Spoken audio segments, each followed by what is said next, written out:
Today my guest is Andrew Brust. How you doing, Andrew? I'm well. How are you? I'm doing great. Awesome. I'm excited to be here at VS Live. Thanks for having me. We're excited to have you. You're the track chair? Is that your title? I'm one of the two co-chairs of the conference. Co-chair. All right. Rocky Latka being the other. Okay, he's pretty good. Yeah. he's got a small reputation in the industry. And you've had a reputation in the BI industry, right? The business intelligence industry? I've been in that space for a while now. Tell me, let's just see about that. What are your credentials? Sure. Well, I mean, maybe this will blow you away just to start, but Microsoft has something called the BI Partner Advisory Council. Uh-huh. I was on that for 5 years. Wow.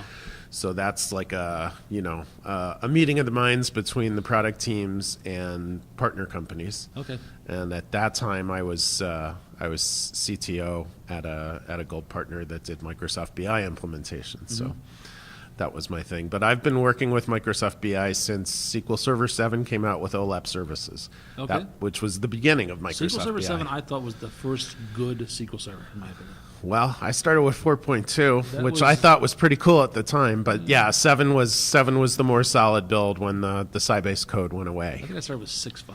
Mm-hmm. Which, yep, that was only a couple later. Some numbers were skipped. It went from like 4.2 to 6 somehow. That's what we do at Microsoft. Exactly. Let's talk about BI. Let's talk about the world's most popular BI client, which is, of course, Microsoft Excel. Which is Excel, yeah, and that's a controversial thing, right? There's good things and bad things you can do with data in Excel. There's a lot of danger that Sure. you can rustle up there, and but there's newer technology that's come around that make Excel a proper BI client. And actually, this dates all the way back to SQL Server 7. Because the corresponding version of Excel at that time, that's when pivot tables got added, and it was really all about connecting to cubes in OLAP services, which eventually was renamed to analysis services. Oh, okay. So people, there's a ton of people using Excel today, but they're not using the features that we're going to talk about right now, the real BI features. I think there's a lot of people using pivot tables and pivot charts. Okay, I think that's that's true. prevalent, but the stuff that maybe we'll talk about now builds upon that. Okay, Very nicely. I think that's the beauty of Excel is that people are used to looking at data in it. They're used to slicing and dicing it. And they're used to charting and graphing and doing things like pivot tables. The beauty of pivot tables is they're empowering to the user. You can sort of group them the way you want to group them. I think people like working with data in Excel because they're self-sufficient working with data in Excel. They don't need help. They don't need clearance. They don't need special login credentials. They can just get their work done, meet their deadlines, and have control. As opposed to calling the IT department and saying, create this report for me. Yeah. So that's a phenomenon we're never going to get rid of. And PowerPivot, which came out roughly at the same time as SQL Server 2008 R2, so in 2010, was really a recognition by Microsoft that kind of self-service stuff is going to happen, and it's best if we can create a component to make that happen in a responsible way. In other words, instead of throwing all your data in spreadsheets and then just basically relying on Excel's calculation engine, let's put a real analytics database engine in there, number one. Number two, let's make it so that it acquires data in such a way where the data is not actually exposed in the spreadsheets themselves, so you can't go in there and change the numbers around. Okay. And give some tools so if somebody wants to, they don't have to, but optionally they can do some very nice data modeling in there and then kind of build something that's consumable by other people as well. And then SharePoint ties into that too, so that it can be shared and then brought back down by other users in Excel. All right, that's PowerPivot. PowerPivot, if I just install Excel with the default settings, do I have PowerPivot? It depends which version of Excel we're talking about. In Excel 2010, PowerPivot was a free download, and it still is. So you can actually go to powerpivot.com. That will redirect to something with a lot more slashes in it. And you can download the add-in, either a 32-bit edition or a 64-bit edition. For 2013, part of PowerPivot, the engine itself, is now built into Excel. So that's great news. The modeling features that you need the add-in for, that will only work if you have Office Pro Plus. So that requires an Office 365 Pro Plus subscription, or it requires an MSDN subscription, or it requires Office Pro Plus, which is something that you actually acquire under volume licensing. Interesting. Very cool. So what other tools are there? Well, PowerPivot was sort of the first one, and it was there for a few years. And what's important about it is it's actually a desktop edition of SQL Server Analysis Services. So instead of just Mickey mousing around in the spreadsheets, you have a true BI platform. And then when you push it up to SharePoint, you have a true BI server as well. Oh, does that mean I don't need analysis services in the back end? I could just use Excel and PowerPivot? It actually does mean that. There's extra benefit to using what's now called the tabular mode of analysis services, which is a further upsized version of all that same technology. But you don't need it. For kind of work group level BI, the SharePoint implementation of PowerPivot works fine. That actually is licensed along with SQL Server, though. So you still need the license. You don't necessarily need to install and administer the whole product. I see. And then Microsoft has built on top of PowerPivot, first with something called PowerView, which is for data visualization, data discovery. And I'm fond of saying for the first time in 20 years that Microsoft's been saying that it has ad hoc reporting. Now it actually does. So that's what PowerView is all about. Then there's Power Query, which can be used to get to various data sources, including conventional ones, but also including things like Facebook and Active Directory and even Hadoop. So this is not relational data. It's both. It will get you to SQL Server and Sybase. It will also get you to all kinds of unstructured data as well. Okay. And then PowerMap is sort of the last of these add-ins that actually will read data that's in the PowerPivot model in the workbook, and then very nicely visualize that data over 3D Bing maps. Oh, so the geographic data you're talking about here. Yes. Okay. Oh, Yes. wow. And Yes. that's all.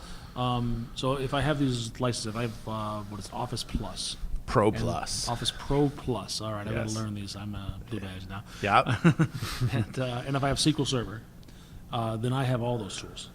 I have the ability to install all those tools.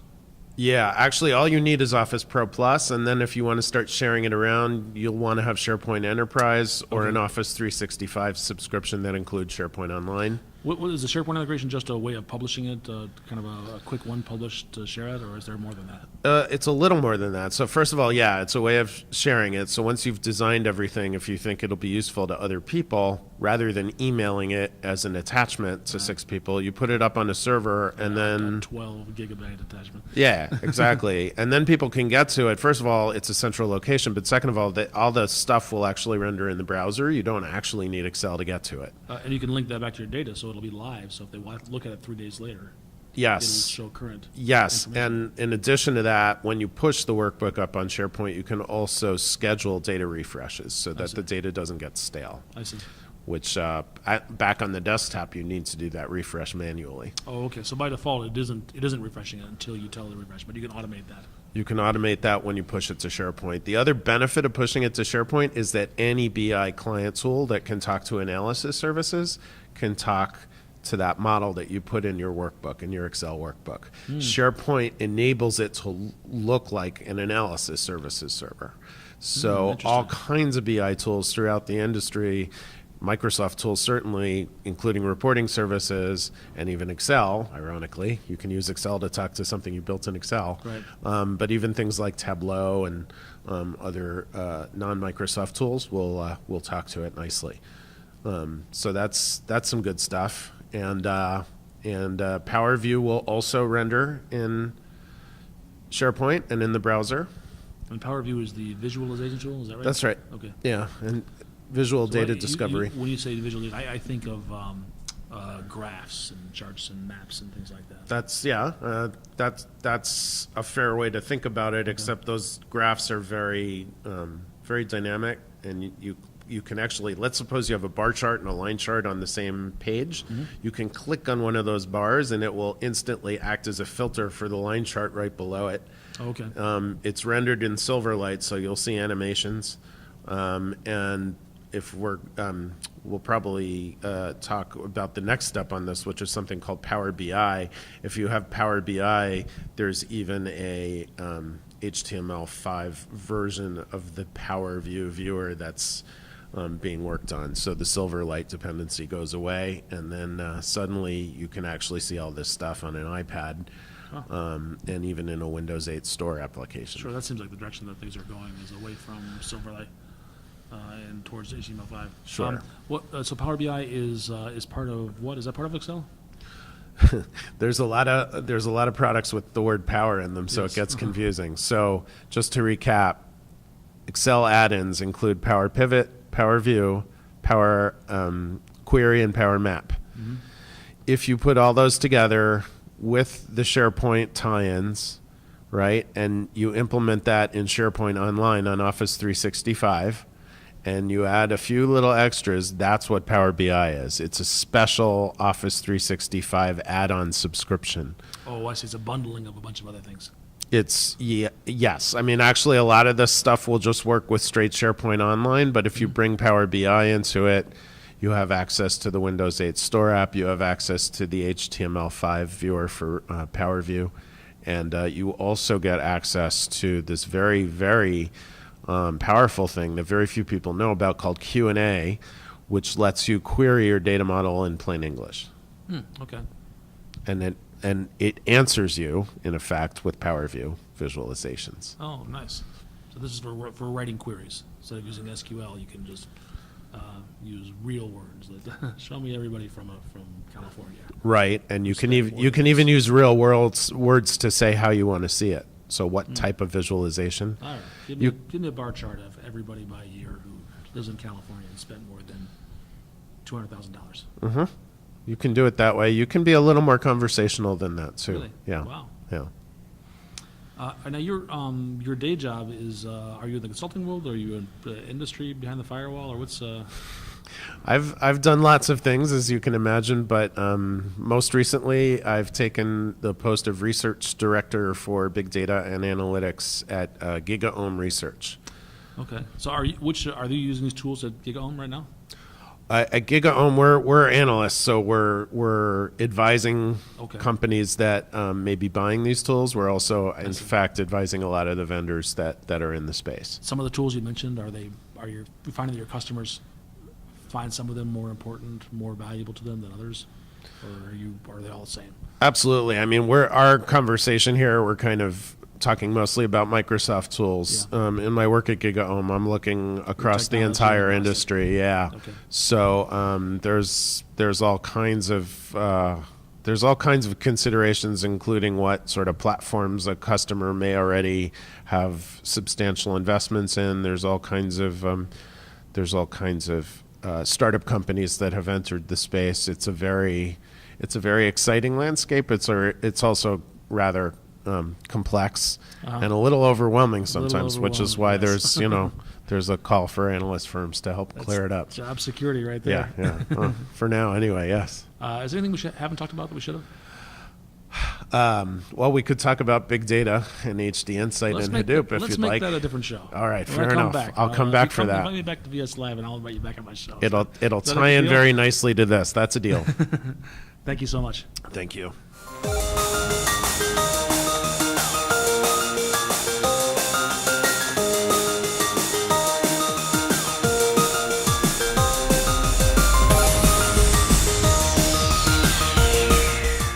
My friends know that I work in technology. They don't always know what it is I do. One of the exciting things about working with big data is that it's so popular. It's covered in the New York Times and the Wall Street Journal, and now they understand a little of what I do.